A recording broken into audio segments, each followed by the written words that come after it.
كل سنة وانتوا طيبين. هنعمل النهاردة أحلى زبادي بيتي لسحور رمضان، سادة وبالفواكه، وهقولك ازاي يطلع معاكي ناجح ومتماسك جدا وقوامه كريمي وغني.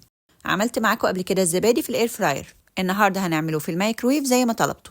ولو أول مرة تشوفيني، أنا قناة سو لايف، هتلاقي عندي وصفات كتير للميكرويف والاير فراير. ما تنسيش الاشتراك وتفعيل الجرس على كلمة الكل عشان يوصلك فيديوهاتي الجديدة.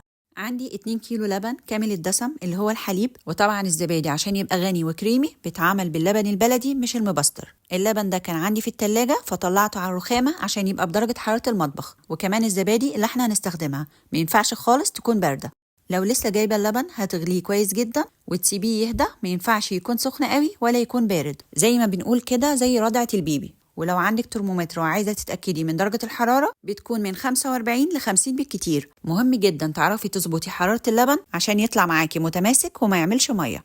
هلم القشطه اللي موجوده على وش اللبن واحط اللبن على النار عشان يدفى ويوصل للحراره اللي قلت لكم عليها. تقدري تعملي الزبادي في الخلاط او بالهاند بلندر او حتى بالمضرب اليدوي.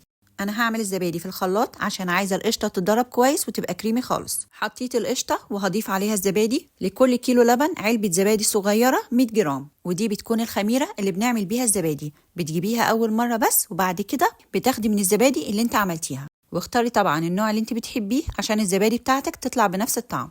ولازم تكون بدرجه حراره المطبخ، ما ينفعش تكون الزبادي بارده ولسه طالعه من التلاجة. وهضيف كمان لكل كيلو لبن نص معلقة سكر صغيرة. السكر هنا طعمه مش هيبان خالص، بس هيقلل من اللذعة والحموضة اللي بتكون في الزبادي. وهنضربهم مع بعض كويس جدا عشان ما يبقاش فيه أي تكتلات ولا قطع قشطة. القوام بتاعهم لازم يبقى كريمي بالشكل ده. وهزود عليهم اللبن الدافي حوالي كوباية من كل كيلو. ولو اللبن عندك حاسة إن مش كامل الدسم وبخيره، ممكن تضيفي معلقة من اللبن البودر، وده اختياري. أما لو انت عايزة تعملي زبادي لايت، ما تحطيش القشطة اللي لميناها من على وش اللبن.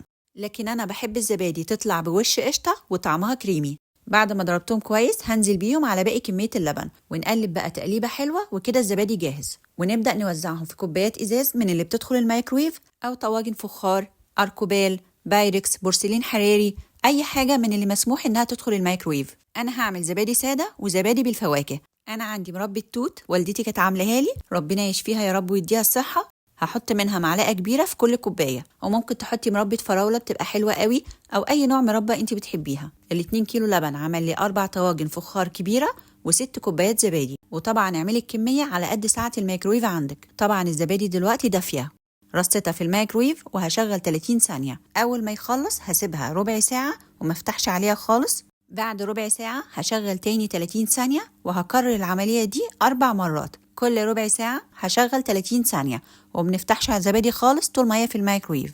هتفتحي عليها تشوفيها بعد رابع مرة، يعني بعد ساعة. لو لقيتيها بقت زبادي متماسك يبقى كده خلاص.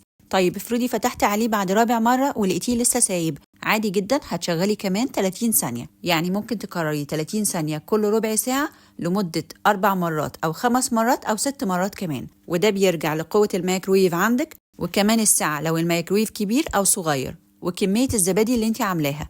انا الكمية دي اخدت معايا 5 مرات عشان الميكرويف بتاعي كبير.